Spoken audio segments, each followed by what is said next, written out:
Hello, everybody. Welcome back to Only Stupid Answers of the show, where we answer your questions about movies, TV shows, comic books, nostalgias, West Side Stories, all of that. With me today, as always, is Roxy Stryer, and today we have a very special guest, Mr. Lon Harris. Hey, everybody. Say hi, Roxy, so the kids know that you're there. I like Lon's "Hey everybody." It sounds kind of like a Disney. What are the Mickey Mouse, Goofy, Daffy? What are all they called? Yeah, Daffy. Yeah, Daffy Duck. Who could forget Daffy Duck? Donald. Daffy is Bugs' friend. Donald is Mickey's friend. Oh, Donald. What are totally they all different called? ducks. They're called Mickey's and Friends. That's what it sounds like. Yeah, they usually say like Mickey and Friends. Yeah. Is what they call that you roster. Sound like an Anne friend. Yeah, there you go. You're one of the friends. Hey, You're one of everybody. I'd be like one of those, like dog, rodent, cat in between guys that Disney's such a big fan of. Yeah, there's like, what is that? You're Well, Dolphy. You're Dolphy. Yeah. I'm definitely Dolphy. Yeah, where it's like they like Goofy's a dog and Pete's a cat, but then Pluto's also a dog. It's like what's going on? Wait, is Pluto supposed to be a cat? Pete, Pete, sorry, right? Pete. Yes. Yeah, Pluto. right. Wow. Okay. Yeah, Mixing my metaphors. That's Popeye. But yeah, no, if you look it up like on a wiki or something, yeah, like Pete, his neighbor, is a cat. Wow. I guess that makes sense because he's a mouse, so they're natural enemies. No, right. Mickey's a mouse. Yeah. And that's the cartoon hierarchy, mouse, cat, dog. I mean, we're right in there. But they had a cow too, right? Clarabelle. Clarabelle. Was that a Disney thing as well? So but wouldn't Mouse be lowest on the totem pole? Not in Walt's world. In Walt's world, Mouse up top. You listen, Walt Disney was all about taking the little guy and elevating the little guy. That was Walt's whole thing. You don't even need to look at his history. That's what he was about. And then Oswald was a rabbit. I don't even know how that works. Yes. Very confusing. Yes, very confusing. Not sure Walt really understood the vagaries of the animal kingdom, honestly. I think we can all agree that Looney Tunes was a lot more. Its animal kingdom made a little bit more sense. Yeah, I mean it's more like real world. It's like, okay, a duck, a rabbit, natural enemies of the hunter. Like it's more of a like relatable worldview. Whereas Disney is like some of them are living in cities and wearing clothes, and some of them are their pets of those ones, and it's like what's going on? It's chaos. It's chaos. But listen, this is crazy. This is not what we're talking about today. We're not talking about. Is it not? I prepared 50 minutes of material on this. We are talking today about nostalgia because we've had a lot of nostalgic things come out, and it's been on my brain. And so I hit up Roxy and I hit up Lon. I was like, hey, this is what I want to talk about. Ooh, for those watching live, here's my dog. She's not able to take a hint right now that we're recording. Well, I feel like both of you guys were talking about animals so much. Lon's animal went behind him. Your animal came into the room. Yeah, they just wanted to be included. To show because I'm alone. Roxy, get yourself an animal. Get yourself an animal. You got to adopt. I can't keep a plant alive, DJ. Animals are so much easier. Yeah, because they'll remind you. Yes. Like, they'll be like, hey, I'm hungry. And you're like, oh, right. That's right. Yeah, that's the thing. And, they basically, plants work on their own system. Animals work essentially the same as we are. You feed them a couple times a day. You make sure they go poop and pee and you're fine. I don't know. And if you do forget, they will still go poop or pee. They'll just do it up in your business instead of outside on the ground. Who would have guessed? A dog is low maintenance and a plant is high maintenance. I never knew. Yeah, I can't figure out plants, but I've figured out the dog. But if we're mentioning watching this live, perfect segue. Thank you, Winona. If you want to watch this live, you can do that over at patreon.com/onlystupidanswers. And that is also where you can check out our new Patreon exclusive show, Spider-Versity, where I talk about the Spider-Man movies with our friend of the show, Sal from Comic Pop. You can also review the show on iTunes, please and thank you. Go give us 5 stars. We also ask you questions on Spotify. If you listen on Spotify, last week's question was, who is your favorite Avenger so far? It was an episode on Hawkeye. So originally the question was going to be, who's the worst Avenger? And I thought that was too negative. So I went with, who's your favorite Avenger so far? Hunter Bear said, with this show, Hawkeye is really beginning to grow on me. Maybe that's my short-term memory. Maybe it's cool to see someone who is literally just some guy make a difference. Stephanie Raposo says, gotta go with Iron Man. Rashid J. Harris says Thor. And Stormy Woods says Captain America. So we got the full Marvel Trinity in there. But before, who's your guys? Yeah, Lon, do you have like a favorite Avenger? Are we counting all of the Guardians as Avengers, or just like the main core crew? I think that's a good question, because after Infinity War, like the implication is like everyone's an Avenger now. Right. Because I have to say, Drax as a character is like one of consistently my favorite characters in the whole MCU. So I'm tempted to just go right there. But I get like overall contribution to the team, core of the team. I probably would go Thor on this one. There you go. Thor. Roxy, favorite Avenger? Well, it's kind of sad, though, because isn't Drax the only one who doesn't really like his character? I thought that was weird, too. Batista did have this complaint where he's like, oh, just stand around and say, like, dumb things. It's like he's one of the funniest people in, like, the entire franchise, I think. Like, that was the character that made me go, oh, Dave Bautista's really good. I like him in movies. For me, the Dave Bautista breaking point was Blade Runner 2049. When I saw him in that, I'm like, oh, God, Dave Bautista. Killing it. I feel like I was already on board by then because he was Drax. Like and I didn't know him from, like, I'm not a wrestling guy. So like I didn't really know that much about him other than like that big dude who wrestles until he started showing up in movies. Roxy, favorite Avenger? Wanda. Oh, yeah, that's right. We know this. We've talked about this. Yeah. I think for me, Fish called Wanda. the fish called Wanda. Jamie Lee Curtis. I think for me, it is probably Sam Wilson. Because again, we're kind of doing it with Hawkeye, but I think before Hawkeye, Sam Wilson was I like to refer to him as like the Zettermore of the Avengers. Like he's just he's just here to do a job. Like he doesn't have a super soldier serum. He's not a billionaire. He's just some dude that got roped into the Avengers, and he's going to make the best of it. And I find that pretty relatable. It is. He's like braver. Like Thor is a god. So him going into those battles is like, well, this is what's expected of you. It's like the least you can do. Sam Wilson's got like 2 guns and a jetpack. He's just a guy. Yeah. He's so just like a guy. You have to respect it. Yeah. He's just a guy. So before we get into our discussion today about nostalgia, we like to start every episode talking about what we are into this week. Lon, you are our guest today, and you host. Before we even do that, we haven't even had a chance for you to talk about where people can find you, what you're up to, where they might know you from, what they should be checking out. Do that.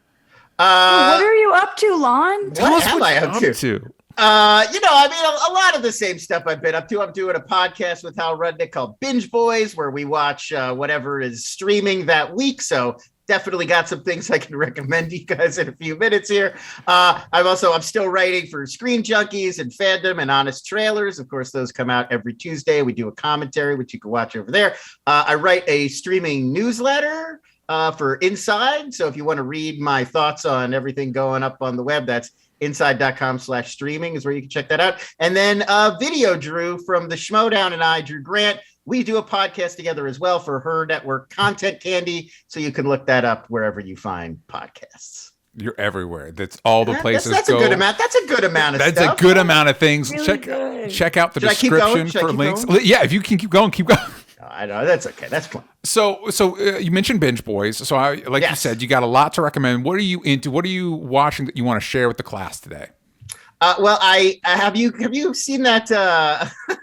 There's a couple Korean shows that I got into post Squid Game. I feel like both the streaming services got on this like, we're going to throw Korean content at you. And I got like more interested in seeing what kind of shows were out there. So I'm watching one on Netflix called Hellbound, which is by the same guy who did Train to Busan. And it's a little bit like Korean Leftovers. The idea is like all of a sudden people start getting like a face that looks like a ghost or an angel's face like appears above them and says like, you're going to die in a week and you're bound for hell. And then at the moment of the prediction, like demons rise out of the ground and like grab you and like pummel you and kill you and drag you down to hell. And this just starts happening like all over the world one day. But it's not, the show's not really about that. It's about how humanity reacts to it. And like this cult rises because it tries to like explain what's happening and people are like investigating, trying to figure it out. It's really interesting, and it does not go where I sort of expected.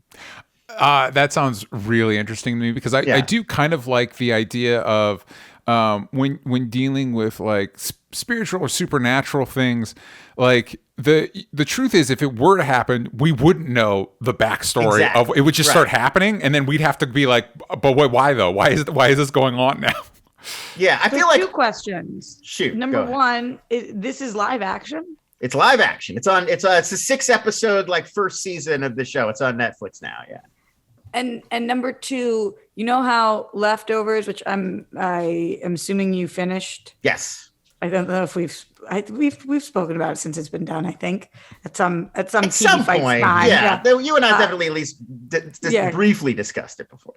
So do you think it's like that where you're never going to know why somebody is the person with the thing? Yeah, I think they're definitely playing around with like, this is just a baffling thing. And as people, we don't really understand like the nature of the world and especially this cosmology. And I mean, there's definitely like, it's clearly the first season of a show that they're thinking of more stuff. Like it doesn't end.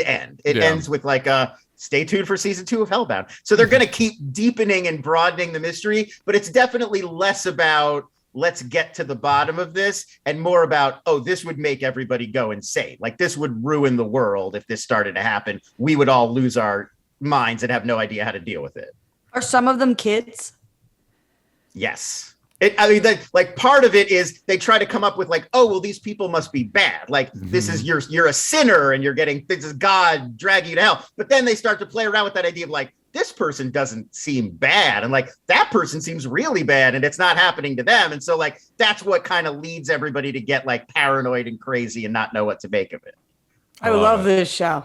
It's a really cool premise. And you know, it's like, there's that like, in South Korea, it sort of feels like the way that they approach a lot of these premises is just like, just take it. It's less about expectations, like setting expectations and then living up to them, which a lot of American shows, it would be like, well, we have to start explaining the mystery by episode 4 or people will get frustrated. And it feels like in Korea, there's a little bit more storytelling freedom where it's just like, I don't know, man, where do you think this should go? Like, I think this weird thing would happen next. Well, it's kind of like, but I have to know. I have to know. It's kind of like with Squid Game. Like, is it episode 2 that they get to, you know, they have the vote? Let's put it that way for people that haven't watched Squid Game. And it's like, yeah, American shows would never do that.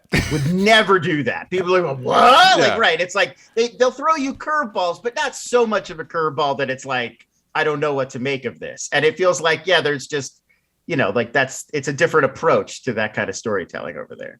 So that's one of the standouts for you when it comes to like binge boys. So you have to like, are you like watching everything basically?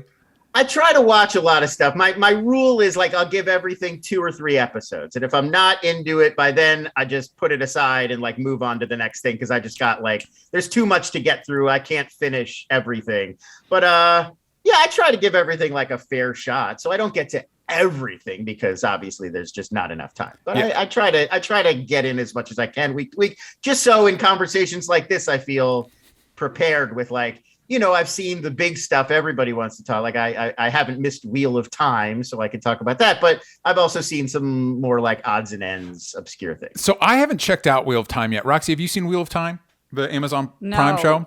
No. Lon, how is it? What are we dealing with here? Is it any good? Is it worth checking out? No, I'm really enjoying it so far. It's interesting because people keep comparing it to Game of Thrones for obvious reasons. Right. Yeah. It's like Jeff Bezos even specifically said like, get me a Game of Thrones, you know, like I'm imagining him like pounding his desk, like I won 5 Game of Thrones at my desk by 5. Mm-hmm. And in their advertisement, they said this was Game of Thrones before Game of Thrones. Right. So. And it's interesting because Game of Thrones, like so much of the bit is upend every expectation and trope of fantasy, you know, like, oh, you think it's going to be about the good family conquering evil, but we're going to murder them all. Or like, oh, you think that it's about the Lord of Light is going to come save the day. And it's like, we're not even sure he exists, you know, like, and it's all that. And Wheel of Time is like straight up, just like, it's a Tolkien-esque story that's like similar, changing some stuff. It's really in that mold and it's not trying to upend expectations. It's just trying to like deliver what those fans want. Yeah. But as a riff on those kinds of ideas, it's pretty good. Like it's well done and it's obviously hugely elaborate and like gorgeously, massively produced. Like they threw unlimited funds at it, so it looks great. Well, Bezos has those funds. He has those. Yeah, they unlimited destroy funds. like they built this huge village and then destroyed in like the pilot. Like money was no object. They will literally go to like a whole huge town for one scene and then be like, all right, we're done here. And it's like, you built that stable just for this 2 minutes of screen time? That's crazy. Wild. Employees could have taken pee breaks and with that money. I miss watching things as a kid and not thinking about things like that, because when I'm watching things as an adult and being somebody in the industry, that's all I can notice. Yeah. And it is so frustrating as an independent filmmaker looking at things like that. And it's like, if I had the budget of that 2-minute scene for a 90-minute movie, Yes. I'd be famous. Yes. Yeah. No, there's I literally a scene in the pilot where they're in like this smithing, like a blacksmith's setup. And it's incredibly intricate and detailed. It looks beautiful. Like they spent hours just making all the little details look right and building all the little things to go on the walls and everything. And then the whole town is destroyed at the end of the episode. So it's like, even if we go back there, it'll be like seasons from now and they'll have to do it again. It's like, it's unthinkable. This, it's like hundreds of millions of dollars just on this. So on that level, yeah, I'm really enjoying it. It feels very Tolkien-y so far. I'll have to check it out just for that. If you want to know more about what Roxy and I are into, we're going to be doing that in the after show, which is going to be over at patreon.com/onlystupidanswers. I will say, I got good ones. Oh, we got some good ones. Yeah. I will say, Yeah. just as a tease of that, Lon, have you ever checked out The Expanse? Oh, the Amazon show. I haven't. Okay. No, I know it's supposed to be great. It's so fucking good. It's so fucking good. And I got screeners for the sixth and final season, the whole season. And it's great. It's great. And it's just, it really sticks the landing. And I really, anybody that likes sci-fi or anybody that likes stuff that shows that like take themselves more seriously and think about like the real world ramifications of some of their more heightened scenarios.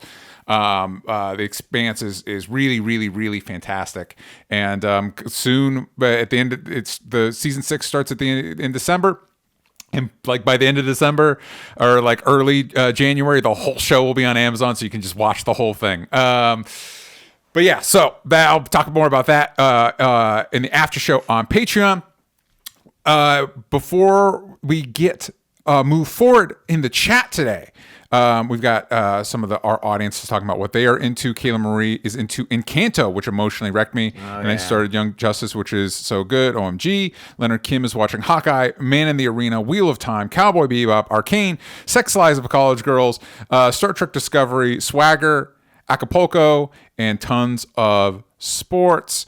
And I've heard great stuff about that Swagger show. I haven't gotten around to it yet, but that's coming up soon in my queue. That's on Apple TV Plus. It's with O'Shea Jackson Jr. It's like a basketball phenom and his like rise through the high school ranks trying to be in the NBA, but it's supposed to be great. That sounds great. Great stuff. And then Glenn Caesar says he's watched King Richard, Hawkeye Part 1, Beatles doc, Wheel of Time series, AEW wrestling, NBA, and NFL. So that Oh my God, have you guys watched that Beatles doc? I'm obsessed with it. No. I might watch it again. It's like 9 hours and I might watch it again. That's well, it's Peter Jackson, right? I mean, it's Peter Jackson, but it's weirdly immersive. Like it looks like it's in HD, like it was shot yesterday. And it's so like slow and you just get sucked into it. And it really feels like sitting in this studio with the Beatles while they made this album. It's incredible. That's wild. And that's on Disney Plus. Yeah. That's on Disney Plus. Yeah, that whole thing is up now. Three episodes. They're like 3 hours each, though. Legitimately. Oh my God! Well, of course. That's what I said. It's Peter Jackson. It's like there's no such thing as too much when it comes to Peter Jackson. And a lot of it is just them sitting around like smoking cigarettes, eating toast. They're obsessed with toast. Every scene is like they're being brought these huge trays of toast and marmalade, drinking tea, eating toast, and I really like toast. I think it's underrated. Yeah, who doesn't like? I mean, talk about toast enough. Toast is delicious. It's just amazing that these were like the 4 richest and most famous men on earth at this time and could have been asking for like anything. and tea and toast is like all was and their jam. cigarettes. Tea and toast and cigarettes was their and jam. Cigarettes. That's all they really wanted. Well, next we are going to talk about nostalgia, but before we do that, we're going to go on a quick ad break where the ads might be about tea and toast and cigarettes. Who knows? Who's to say? Here's the ads. Hey everybody, real quick, I want to talk to you about Secondhand Memories, a nerdy book of poetry by Joseph Bonaldi. Here's the official summary. Memories are the stories we tell ourselves to make sense of who we are, half-truths and false narratives mixed together to create something more honest than reality. Is Robin Hood truly a legend if all he remembers is regret? What is the value of a man who sells his life at a yard sale? This collection of poetry jumbles myth and autobiography together to say something truer than either could on their own, that life is made up. Identity is what you make of it, and nothing is more real than the stories we tell. Secondhand Memories is on Amazon right now, and there's a link in the description down below. Joey's a longtime friend of the show and a Hellbound backer. He chose the tier that allowed him to advertise on this very episode, and I'm excited to share Secondhand Memories with you all. So go do yourself a favor, click that link down below, and check out Secondhand Memories on Amazon. Now back to the show. All right, everybody, we are back from that beautiful, glorious ad. Let us know if it was about toast. I can tell you it wasn't. It was not. But now we are talking about nostalgia, and you're like, why? And it's like, because it's literally everything right now. So just this week, I saw West Side Story. I'm going to be talking about a little bit about that, spoiler free, in the after show. Oh, I'm so jealous. I'm so jealous. It hurts. We've got a new Ghostbusters movie. We've got a new Cowboy Bebop show on Netflix. We've got the announcement that they're continuing the X-Men animated series from when I was a kid. And so I just wanted to talk to you all a little bit about how you feel about all the nostalgia we're getting, because here's the concern I have with seeing all of this. It feels like, to me, culturally, we're abdicating any ability to like look forward to imagining any future for ourselves. Like, things are so shitty that it seems to be our default is like, well, let's just go back. Let's just go. Don't worry about doing new things. Let's just keep going back and doing the old things. Like, somebody watched Ready Player One. This is all lumped together with meta for me. Watch Ready Player One, and instead of being like, oh, that's a goddamn nightmare, they're like, yeah, let's do this. I think that's part of it. I think there is a fatalism to it of like, you know, everything good was from the past and we should just look back there. But I also think you got to think about the impact of like globalization on all this, like culture, pop culture and films and shows and this stuff. It used to be made with a more culturally specific audience in mind. Yeah. And now everything is made for everybody. And so it has to be way more broad and it has to have way more global appeal immediately. And like, well, how do you do that? Well, you put recognizable stuff that everybody already knows in it. So like, it's hard to sell a comedy overseas or to like mass audiences, young and old alike, but it's easier to sell that comedy if you're like, but look, the Ghostbusters are in it. You know who the Ghostbusters are. So I think that's a big part of it. It's why a lot of entertainment has kind of gotten like smoothed out and blander, because it's just like, it's not enough to get 30 million people to think something is amazing and awesome. You have to get 300 million people. You have to get 3 billion people on board to make a profit in 2021. Well, and I think that's an interesting point, because Lon, you said when we were talking about the show, you've not seen the new Ghostbusters yet, right? No, I will admit I had an opportunity to, and I feel like it's going to make me sad. So I've been a little bit avoiding it. I think Roxy and I would support that decision. Not everybody. Some people are. People loved it. I know a lot of people loved it, but I feel like, and I don't mean that like.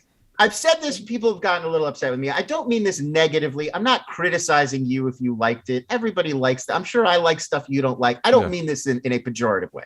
But I feel like the people who liked it, just their Ghostbusters is different from my Ghostbusters. Like, when I think of Ghostbusters, it's this blue-collar snobs versus slobs 80s comedy. And that's what I love about it. Yes. It's like, they're acting like jaded, cynical, shitty plumbers, and they're going into people's houses who are annoyed with them. Like the whole movie is really that scene where they go to the fancy hotel and the guy's like, $5,000? I won't pay it. And they're like these disgusting guys with cigarettes hanging out of their mouth, threatening to like unleash a ghost in the ballroom. Yes. And so making it like Amblin, Spielberg, teens on a family adventure, like I get the appeal of that stuff. I loved the Goonies as a kid, like anybody, but it just doesn't feel Ghostbusters-y to me at all. Like it feels like totally a different genre and style than the original. And like, I don't know, that kind of, it bums me out. Well, I think you clocked a lot of Roxy and Mai's criticism of it without having seen it. But I think that goes almost like you were next to us, Lon. I could tell. I mean, as soon as the trailer was like Finn Wolfhard in a car in like a cornfield, I was like, what? That's Ghostbusters. It's so New York. It's like the most New York thing in the world, Ghostbusters. Well, but I think this one. Not this one at all. What if kids on a farm? Like, is that just Stranger Things? But like you're right, because like Ghostbusters is this like lumpy, kind of unusual, kind of like thing, something that's clearly hard to recreate. You know what I mean? Right. And so trying to make it into this thing that's like mass producible. But that goes to to another question of like, you made the point, we're trying to get more the globally on board. It's like, yeah, but do people like Cowboy Bebop's on Netflix? Are people in China obsessed with Cowboy Bebop? Like, or the the X-Men 97 cartoon? Like I loved that cartoon when I was a kid. Me too. Yeah, I was a big fan. And then I think right when Disney Plus launched, Sam and I were doing a rewatch thing. We rewatched a few episodes, and parts of it are great, and other parts of it are not. It's not. And so it makes me wonder, like, why not just do a new X-Men cartoon? So, okay, I'm gonna get real with you guys for a second. I'm going very psychoanalyzing on this for 1 minute. Let's do it. I remember several years ago talking to my therapist and her saying to me that one of the main things in common with people who have depression is a longing for the past. Mm-hmm. A longing to get back to the past, because you either are looking at something through rose-colored glasses, or when you're thinking about like it was a better time, and often it wasn't a better time. Often you just feel like it was a better time. And I think that we are going through a global depression right now. Yeah. We're going through a time in which people haven't been allowed to leave their houses in 2 years. And the Lons and I of the world who are solo dolo are like losing our shit. I don't know if you're losing your shit, Lon. I'm losing my shit. Yeah, for sure. And everybody else, people who have lost their jobs, people who have lost their livelihood, people who have lost their family members and not been able to say goodbye. You guys know you lived through the panini just like I did. So, or when we're still living in it. And so I do feel like, especially now, we don't even have the mental capacity to look forward. We have no effing idea what that is. So creators who are some of the most sensitive people on the planet, and I don't say sensitive is a bad thing. I say it just as in like in touch. I think that a lot of creators right now are not even able to look forward. They just want that nostalgia. And if what we're talking about is like tapping back into those things, I'm not saying we're doing it in a way that's healthy or creatively fulfilling. But I think that's where it's coming from right now, where it's not out of laziness. It's not out of like, I just don't want to do the work. I just think people are wishing that we were in a different time and they don't know how to create a new time. So they're just trying to go back to the old time. Yeah, I totally agree with that. I think two things I would add. One, there is this idea, you're right, that it's easier somehow. Like to write a new Ghostbusters movie is easier than coming up with your own idea. There's always that like, oh, they're out of ideas. Just do another go.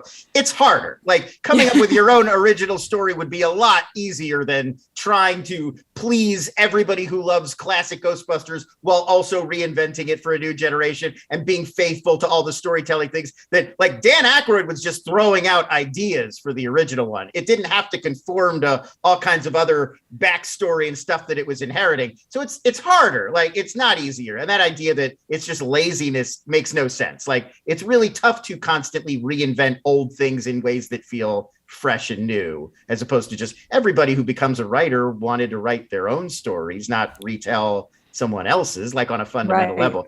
The other thing I would add, and I totally agree with your point about there is a psychological component to all of this, and it does link up with the fact that we're all basket cases, I think, is that another problem we're seeing is that it's a little bit like drugs. There's, it stops working as well after a while, like if you take the same pill every day, after a week or two, it doesn't have the same impact. Now you got to take 2 pills or 3 pills. And I think that we've reached that point with the nostalgia economy where it's like just throwing in a character or 2 from an old movie isn't enough anymore. We gotta top that. So now you've got movies like Spider-Man No Way Home, where it's like, oh yeah, what about 18 characters from all the movies that you loved? And soon enough, even that will not seem crazy enough. And then you got to do we got to do Space Jam: A New Legacy every time. Where it's like, what about every character that the studio owns coming back in one movie? And we can't keep topping ourselves forever. Like at a certain point, it all just disappears up its own butthole completely, and there's nothing left to tell a story about. So I think that right now we're already kind of in this cycle of things are just progressing so quickly, and we're not getting the same buzz off of the nostalgia anymore, and it's gonna break eventually. Well, and I think you mentioned from a creative perspective, it's hard to kind of thread the needle of pleasing new fans and creating new stuff. But from a business perspective, it is very easy to, like we talked about with Wheel of Time or whatever, well, give me a Game of Thrones. Well, give me a, you know what I mean? We could try and figure out what the next Sopranos is, or we could just make a Sopranos prequel and make that a show, right? And move on from that. And I think it concerns me because it feels like our entire culture, not just media, but everything is suffering from a lack of imagination as we look forward to deep existential threats. It's well, we could try and figure out an entirely new system that's less extractive and less destructive, or maybe carbon capture could be a thing and we could just do the same stuff and not worry. But literally carbon's the only problem. It's well, that's not the only problem. That's not that we're running into a series of crises. And I guess for me, art represents, there's an aspirational aspect to art, right? There's an aspirational aspect to what movies and shows and stuff, they can show you what is possible. That's a big part of what made Star Trek successful. It's hey, what if, the future was good? What if we figured it out? You know what I mean? And so I have concerns that instead of our artists being able to be well, here's ways we can improve things. I remember in the height of the George Floyd protests, some artists got together and started reimagining how you could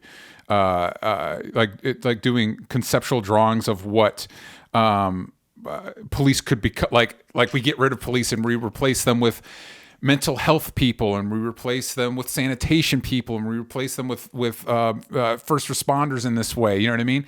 And mass global media is not allowing creators to think that way. It's well, just give me another Ghostbusters. You know what I mean? Yeah, and I mean, I think part of that is just what we were talking about before, that it's, if I've got an audience and some of them are in Argentina and some of them are in Australia, it's just easier to be rather than relaunching a mob show, give them. You guys know The Sopranos, everybody knows. So this is another Sopranos, and I think that does make a lot of business sense on a ledger. You're this is more of a sure thing. I'm going to invest $100 million in this new series. I want some kind of guarantee that people are going to care about it. And so as that has become the guiding philosophy of the entire industry, it's almost impossible. I mean, it's almost impossible in 2021, unless you are someone named Shonda Rhimes or Tyler Perry or Ryan Murphy, unless your name comes with that level of cred, you don't really get to tell your own stories anymore. It's always well, which of these 4 titles that we're bringing back are of most interest to you? Are you more of a Saved by the Bell person, or are you more, it's just your choices are Punky Brewster or Doogie Howser or Turner and Hooch, that's what people, and those are the people who've risen through the ranks to become showrunners. Yeah. Those are their options. Imagine everybody below them or 2 steps below them or writer's assistants, or none of those people are getting to tell their own stories anymore. I do think that there is merit in remaking some movies. Sure. I mean, there are lots of remakes that I like. Yeah. I mean, it's not an anti-remake philosophy. Right. It's just like I know. It's a balance. Yeah. Completely. I'm with you. I think that we all feel the same way, where it's not like, I really like The Star Is Born. Okay. That's the first one that came to my mind. Yeah. And I think that it's made it's a couple decades. I think that's a cute thing. I like it. I like that they redid it. That's fine. And then there's, West Side Story, which is one of my favorite musicals. And I'm so excited to see it. I can't wait to hear you talk about it, DJ. And it sounds like people are really liking it. And then there's the things like Ghostbusters, where I really genuinely felt like, wow, this was a few hours of my life that I'm never going to get back. And could have said that from the initial jump, like the second the concept was pitched, it's like, oh, no, I don't think that's going to work for me. But other people seem to really like it. I also think that creators their hands are tied a little bit right now, because it is a weird time. I don't know if you guys are in any meetings right now, if you guys are working on any scripts and you guys are coming up with this, hitting the same walls of like, is this with masks on? Is this not with masks on? Do we address that there was and like how bogged down do you get in our current climate, whether it is with everything that's gone on with identity politics, or whether it is what's going on with global warming, or whatever it is what's going on with everybody wearing masks. The world actually looks different today. And sometimes maybe you don't want to include that in your art because it's like not fun. Yeah. So I think that people are like, okay, let's try to create something that is escapist. And maybe that is why they keep tapping into the past. Well, and I think it's interesting too, like when you mentioned Star Is Born, I feel like Star Is Born is one of those things that comes back when somebody has like a take, like when they're like, oh, this is how da-da-da-da-da. Like as Lon, you've watched Cowboy Bebop, right? Yeah. The new one. I am only in episode 6. And it's very clear that nobody had, like Netflix was like, we've got this property, let's do live action. And that was the extent of somebody having like a perspective on what this should be. It really strongly reminds me of a very successful like 2010 YouTube series. Like you can imagine like Corridor Digital. You remember those guys? Yes. Or like somebody like that who was very good at like costumes and effects and the technical elements of filmmaking. And it feels like a challenge. Like, can we recreate the aesthetic and the style of Cowboy Bebop, but with actors in live action? And they're doing a very good job of that. Like, it's very well done, slick. You're like, that does look like a live action version of the Cowboy Bebop world. Yeah. But as it's not its own show at all. Like, it doesn't really even feel like an adaptation. It feels like, how can we most closely just like take that and like put it in this other format without messing with it too much? And it's like, on some level, it's just kind of pointless. Like once you get it, that's what they did and they did a good job of it, you're like, good job. I'm gonna go over here now, watch something else. Yeah, I've like, seen this already. If I never saw the original, would I like this? I think you'd like it better than if you'd seen the original. Okay. Yeah, because probably. because like it's silly and dumb and cartoony, but then like The Witcher can be pretty silly and dumb, but it's like, it's fun. Like I have fun watching it. I can imagine somebody watching this and having fun. If you've seen the anime, I am hard pressed to think of a single thing that they adapt from the anime that they don't make slightly worse, that they don't make like a little bit shittier. Like it's just it's a fun world. And so I think that no matter how you get into the world of Cowboy Bebop, once you're there, you'd be like, oh, this is a fun world. Like it's just a clever idea for a setting and characters. And like, it's just fun, and I feel like that comes through in either version. Yeah, but the anime is a lot better. Yeah, well, it's interesting too. It is a good case study of like how things work in animation and live action, because somehow obviously the anime is an anime. There's a lot of heightened elements, but somehow just straight adapting that into live action makes it more cartoony, like makes it more like, oh, well, now this is kind of lame. Like you needed to change it a little bit to make it work in live action. Right. And I feel like the one thing they did change was they muted all the colors, which is like, no, that's not the thing to that's change. The wrong thing to like, do. Keep the look and the colors right, and just, make it feel more natural to live action in some ways. Yeah. Why do you think they did that? I have no idea, but like there's an episode in particular. I think it's the first one where they go to like a planet that's like Mexico. Yes, it's like it is the first one. It's Mexico planet. Right. Neo Tijuana or something. Yeah. And they do the same thing that Earthbound movies do when they go to Mexico, where they throw a yellow-brown filter over everything, so we know it's Mexico. Yeah. It's dirty and dusty there, folks. And it's like they do the same thing here in the Cowboy Bebop show. It's like, that's not even Mexico. It's like a Mexico themed planet. It can look like whatever you want. It doesn't have to look like that part of Traffic where we go visit Benicio del Toro. Yeah. Really, what a dumb decision that was. Well, and even stuff like, so you cast John Cho as Spike, and John Cho is great. But then you saddle him like half of every episode is him just wanting noodles. Like that's suddenly like his thing. Like he's hungry all the time. Also, you know what I mean? They did a thing. It's the same. Did you guys see Cry Macho, that Clint Eastwood movie? No. He's playing a character who was clearly in the book like late 50s, early 60s. But he's 90. He's 91. And I don't mind that he wanted to like play the character, but like you got to rewrite the story so it's about a 91-year-old, because he's just playing a guy who's written as 58, and people are like, you didn't show up to work today because you're drunk. It's like, that man is 91. Don't make him come into work. Get him some soup. Take him to a home. It's like in Tom Cruise's The Mummy, where everybody's talking to Tom Cruise as if he's like late 20s, early 30s, and he's like, and it's just like, I'm not saying don't play that part. I'm just saying rewrite it for you. And that it's the same thing. Like, John Cho is older than Spike Spiegel is in the animated Cowboy Bebop. Yes. And that is fine, but they should have rethought the character's POV and approach to life based on John Cho being in his 40s, because he's not written that way. Yeah. Anyway, I think the point is, when it comes to, like we're talking about, we're not necessarily anti-nostalgia or going back, but I do think it is important. Just from an artistic perspective, because I know the business stuff will always trump the artistic stuff, but from an artistic perspective, having a clear like, oh, this is why we're doing it. Like this is the take. This is the perspective. It's like, as we go through the Spider-Man movies on our Spider-Versity show, the clear impetus of the early Sam Raimi films were, we've never done Spider-Man live action, let's do that, right? That's why those movies exist. But in the writing of it, it becomes about like, they really hit on, okay, great power, great responsibility. That's what these movies are about. There's each one is basically a story about Peter learning about responsibility, growing in his responsibility, as opposed to like the MCU films, which are there's a lot of positive things about them. There's a lot of good things, but they're just like, hey, here's another Spider-Man adventure. Here's Spider-Man doing Spider-Man things.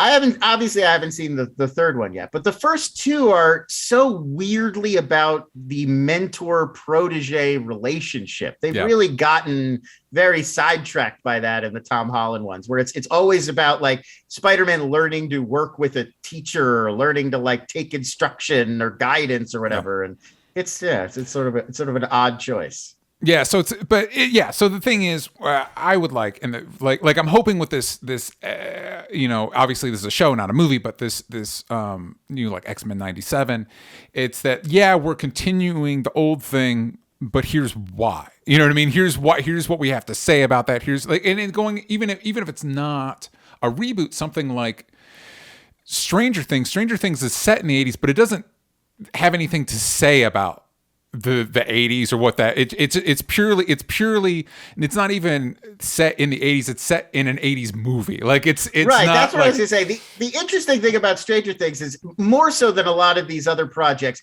it is almost a meta commentary about nostalgia. Like, if you, like me, I was actually like, I'm pretty close to in age to the Stranger Things characters. Mm-hmm. Like, I was their age in that era of the 80s. And like, nobody had The Thing movie one sheet on their wall. That wasn't even, they didn't even really sell movie one sheet posters for your house in the 80s. That wasn't even really a thing. I don't even know where you would buy those. That's a thing we now imagine would have been on an 80s kid's bedroom wall. Yeah. And like, that's kind of baked into Stranger Things, and I think a way that is purposeful and interesting, that really does, I think, set it apart from a lot of these other nostalgia bait shows and films. Well, let's take another quick ad break, and then we're going to answer some questions we got from the Discord. Whoa. All right, we are back. Let's take a look at some of the stuff we got from the Discord. We got Jake Hefner, who says, do you think with nostalgia content seemingly becoming so much more prevalent nowadays that it'll stifle the process to create anything new? And he brings up, for example, the X-Men 97 show kind of supplanting the idea of making a new X-Men animated series. So do you think this nostalgia is keeping us from getting new stuff? We talked about how, like, Lon, you mentioned how, like, nobody's able to make their own thing. It's either Punky Brewster or Doogie Howser. Yeah. Oh, I mean, absolutely. Like there would have been a time in like the 90s, let's say, where the route to getting into the film industry, you know, if you were a director, you would maybe make a low budget thing, get into festivals. If it did well, you'd get, you know, meetings with studios and they'd be like, pitch us, what are some of the ideas you'd like? And you'd be pitching your own ideas. That same thing happens today, but that filmmaker gets a meeting at the studio and it's like, here are 10 things we're thinking of adapting. Which one do you like? And I mean, like, that's just true. That's just how it happens. Yeah. You know, it'd be like, are you a big fan of Inner Space or would you say prefer Gremlins? You know, it's like you're picking from a catalog of IP that they want to revisit. And I was going to say too, with Ghostbusters, that's a great example of those Ghostbusters projects specifically keep happening because Sony doesn't really have as much franchise IP as a lot of the other studios, and they're like racing to catch up. Like Men in Black International kind of fizzled out. Yeah. They don't really know what to do with 21 Jump Street. There's just fewer Sony things out there in the world, and so they're desperate to make Ghostbusters happen and turn it into one of those repeatable cash cows.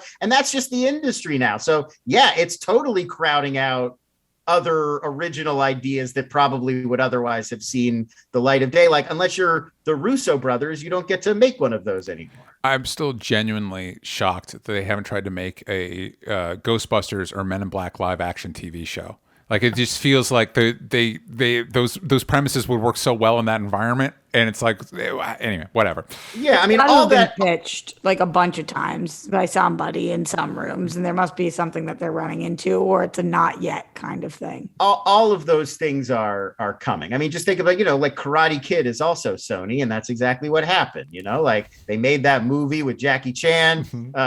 They didn't do any sequels, didn't relaunch the franchise. Then you know, Cobra Kai now is like the big TV show. They're just going to keep doing that as well. You know, Jumanji paid off for them. I'm sure we'll see more stuff in that world. Like everybody, this is how you become and stay one of these companies at this point. Do you think, Roxy, what are your thoughts on this? I'm kind of with Lon on this. I mean, which I guess means being with you. Do you think like Charlie's Angels? If Charlie's Angels, that Charlie's Angels they made with Kristen Stewart, if that had massively paid off, we'd already have, you know, 4 of them. And God damn, that movie show. That movie was so fucking horny. That was such a fucking horny movie. It was really yeah, horny, it's just not a novel concept that like people's wallet first. So like, that's kind of the way that it goes, which is gross, but I also get it. Roxy, of course. I mean, that's the business, you know. Roxy, do you think there's a point where this kind of thing implodes? Where this thing kind of like Lon mentioned earlier that like comparing it to like a pill that's like it's wearing off an effect, like stuff like we keep doubling down on this stuff and it might not work. The studios are betting big. I'm kind of with Lon on this one too, actually, because it's not that surprising. For once. I'm on this one too, that when he had said that there's just no way that the bubble doesn't burst kind of thing. I don't know how you can do more than every character that a company owns being thrown into a movie. So we're going to have to find different ways to hold our own beers, because that's what we keep kind of hold my beer. No, hold my beer. Now hold my beer. And it's just, yeah, I don't think that can keep going. But I also, again, I don't want to keep just harping on it, but like, we don't know what the world's going to look like tomorrow. So it's hard to know what the industry is going to look like. Yeah. I got that Hollywood Reporter email this week, which if you guys are subscribed to it, you guys did too. I'm sure Deadline sent out one, Variety, whoever you guys get them from. And it was like, is Spider-Man going to pull Spider-Man from movie theaters because of Omicron? And it's like, how could we know when this is going to burst or what the future looks like when like there's a movie coming out in 2 weeks and we're still not sure if it's going to come out. It's doing the same thing. Yeah, I think I don't think any movies are going to get pulled, and we're not going to go back into lockdowns. I think Americans have done all that they're going to do. I agree. I don't think so. I don't think so either. But when we're talking about at some point this bursting, the landscape is never been like this before. So who knows even for what reason it bursts. No, I agree. I just think this nostalgia stuff has it's a law of diminishing returns thing. Like, I just think that it wears off those warm, comforting feelings that we all like of being reminded of stuff we loved when we were 7. I think that can only sustain you for so long, really. And eventually people are going to start to crave, other kinds of storytelling and different kinds of stories. And so, I think all of these things are always pendulum swings. And we're at the very, very height of, everything having to be about IP and everything having to be a reboot or a remake. And I think we won't ever probably get out of that world entirely. Like when people who are kids today are in their 20s, they're going to be very nostalgic for, MCU content and like this era of Star Wars content, and all those things will have another heyday. But I do think, there will probably be a pendulum swing in the other direction where we'll get some more, some different kinds of genres will maybe pop up. Like heist movies are also kind of having a moment. So you never know, like there's room for other stuff. It goes back to the money thing too. Yeah. When stuff stops making the money, they're going to change their formula. Yeah. So at some point, when we get tired of things, these nostalgia sequels will stop performing as well, and it'll be something else. Yeah, and they've been saying that about superhero, and that hasn't happened yet. So. Yeah, well, because I don't ever think it's that. I think people are always wrong about that stuff because they go too broad. Where it's like obviously in the 90s.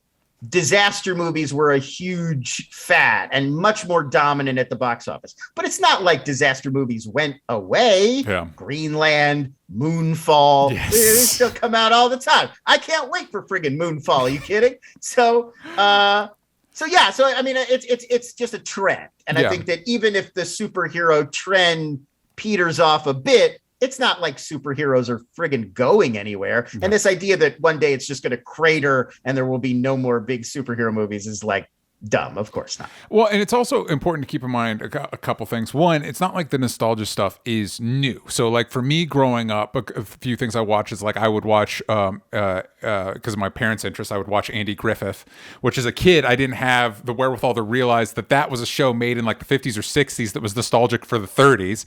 And you watch like Happy Days, which as a kid, you're like, oh yeah, the 50s, not knowing that it was made like in decades later, again, looking back. But I will say something that I also have but it's interesting how like nostalgia comes back because Steven Spielberg's movies were very nostalgic, and now our nostalgia is his nostalgia. Like if you look at that crazy. That first few minutes of Jurassic World they put out, the new one. They're at a drive-in. A T-Rex shows up at a drive-in that's showing like I can't remember what the movies are now, but they're old movies. And in the drive-in is a bunch of like college-age kids and high schoolers, and it's like, well, that's not. You're now pulling from somebody else's memory. Same thing with the new Ghostbusters. That Ghostbusters doesn't take place in it takes place in the present, but that small town's not a now small town. That's a 50s small town. That's a small town from 30 years before the original Ghostbusters. Well, I've always thought it was kind of funny that when in our minds, people will say, if you're going to a costume party, like what's 80s clothes, what's 70s clothes, right? It's not like it turned 1980 and the clothes changed from 79. Right. But like this is an 80s, this is what you did in the 70s, this is what you did in the 80s. And also very likely on your wall, if you're in the 90s, you have things on there from the 80s, but that would be confusing to audiences. So like you got to stick with all 90s stuff. Yeah. Our images for these decades always become like watered down and oversimplified to like 10 trends. Mm-hmm. So the 80s is like leg warmers and neon and new wave music and big hair and shoulder pads and like that's it. Like that defined the 80s when really it was like it's 10 years of life. It was thousands and millions of things made up what the 80s in America were. And so, it's always this like very oversimplified and watered down and like sort of heightened version of what any of these eras were. And we're always reinventing it and reimagining it. It's just like every time you remember something, you're not remembering the original event. You're remembering the last time you remembered it.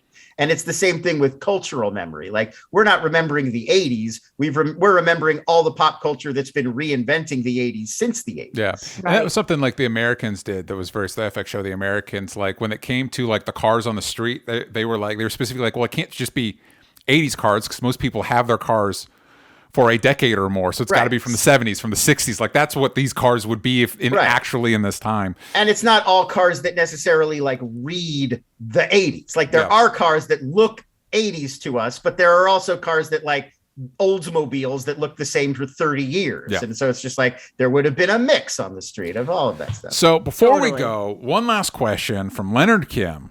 What is it? He says, I had to follow up with him on this. He says, "What DCOM would you want to have a remake or sequel?" I know. It feels like a sin or crime. So DCOM is Disney Channel original movie. You didn't know that, DJ? I didn't know that. I didn't know that. I knew that. Oh well. Wow, okay. So I'm the idiot in this one. I apologize.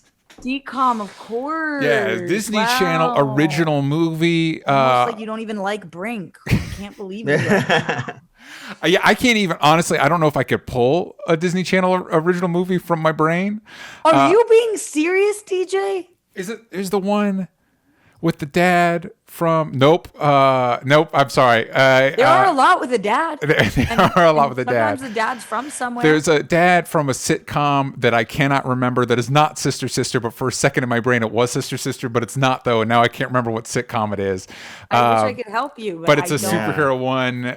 I simply don't know. No, so we're rebooting a Disney Channel original movie. What you got?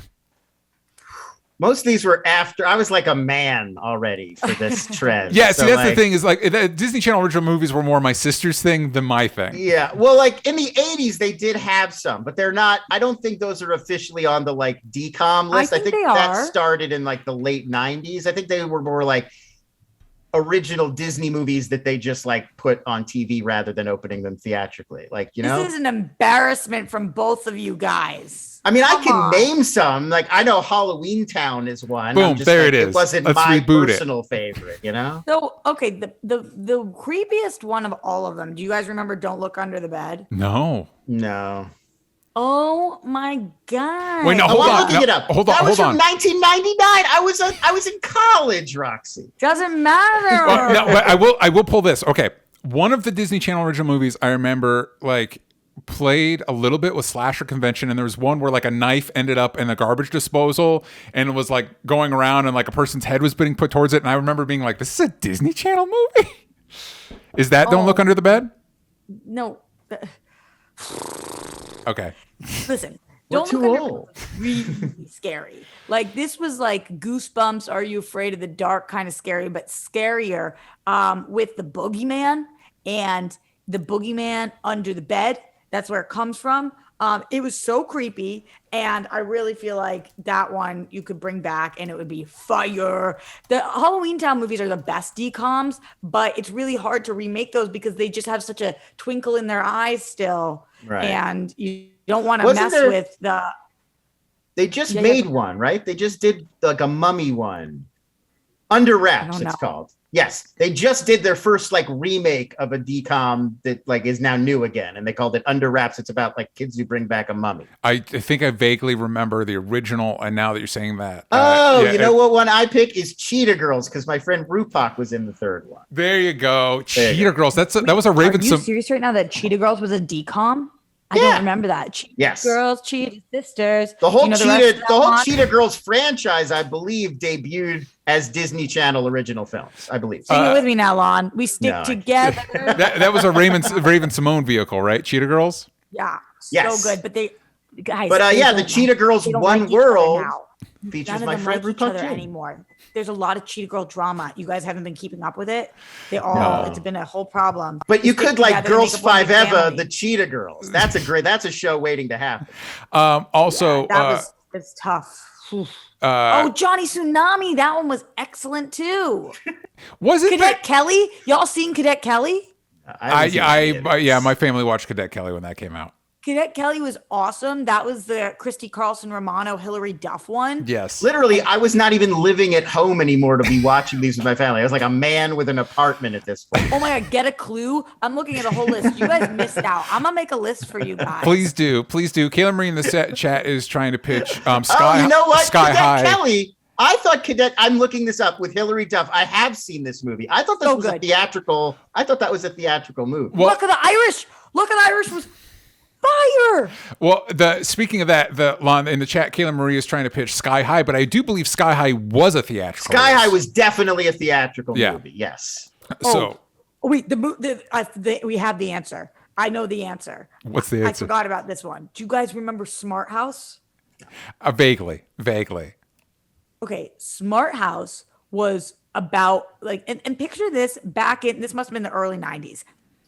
There's a house that's a smart house. Now we call them smart houses. Yes. It's like a smartphone, and it talks to you and all the stuff. It does all this stuff, but the house like turns against them. It's wild. We could make this into a crazy horror movie today. It's actually happening to us. Pierce Brosnan did one of these, right? There was a Netflix movie where Pierce Brosnan was the voice of like a house that was like an AI house that went crazy. Don't yuck my yum, Lon. No, I'm not. I'm saying it's a good idea they did it. Don't ruin It's such a good idea that it happened. Don't ruin this with your Pierce Brosnans. Are you guys understanding where my soul is or no? Yes. We feel Tau. TAU it was called. It's like an AI house that goes crazy. And I'm wrong. It's not Pierce Brosnan. It's Gary Oldman is the voice of the evil house. Wow. Oh. For some reason, I feel like Gary Oldman's a bigger pull for this evil house scenario. It is. You're right. I don't know why I switched him with Pierce Brosnan. If anything, I thought you were going to be like, it wasn't Pierce Brosnan. It was Timothy Dalton. I was like, yeah, that tracks. I know why I did it, because The Simpsons Treehouse of Horror, where they do this, that evil house is voiced by Pierce Brosnan. That's why I did it. That's so what we're saying is, Roxy, your smart house pitch has a lot of legs. Who was I'm blanking on the name. I'm blanking on the name. The lady who was the smart house. She's the you all are going to hate me because I should be just to be able to pull the name. She was Sons of Anarchy, Married with Children. Katie Siegel. Bingo. Yeah. Yeah, she was smart house. You could bring her back. Yeah. Sure. You guys really have some watching to do. I think that this is a really important time for you guys to start your decom love. Honestly, I'm sure there are dudes doing this. It's like a good podcast idea for like two older dudes who were too old for them to go back and watch all the decom movies. Oh my God. Did you see Brink or you didn't see Brink? No, I haven't seen. I see Cadet Kelly. I don't know why. It must have been a video store thing. Like I was working in the video store. We put it on or something. There's no good reason for me to have seen that. And I tried to learn. There was like a Cadet Kelly, like you swing and do the. I tried to learn. I definitely thought that was a theatrically released film, though. No, it was not. That was a Disney Plus one. Hey, maybe we could reboot Even Stevens. Listen, Shia LaBeouf, he's going through some stuff. Let's give a new Even Stevens. I think you're recasting. I think you're recasting. 100%. We're starting from scratch. We're giving a new generation. And I just want to check. Oh yeah. So you, Roxy, you threw out Johnny Tsunami. And is it the grandfather or the uncle or the dad? Whatever. The mentor figure in that is Shang Tsung from the Mortal Kombat movies. Kari Hiroyuki Tagawa, who is great. He is fantastic in those films. But that's it for our episode today. Lon, remind the kids at home where they can find you. Oh, just follow me on Twitter at LONS. That's the best place to keep up. I'll let you know there all the other crap I'm working on. I don't have to repeat it. So that's fine. That's it for our episode today. Please go check out Lon stuff. Lon, thank you so much for being on the show today. Thanks for having me. If you want the rest of the episode, the after show where Roxy and I are talking about The Expanse, Hawkeye, West Side Story, Love Island, a whole bunch of other stuff, you can go check it louder, DJ. Love Island. Look out for that. The morning show, all that stuff. You can check that out on patreon.com/only stupid answers. And we will see you all next week. Bye, everybody.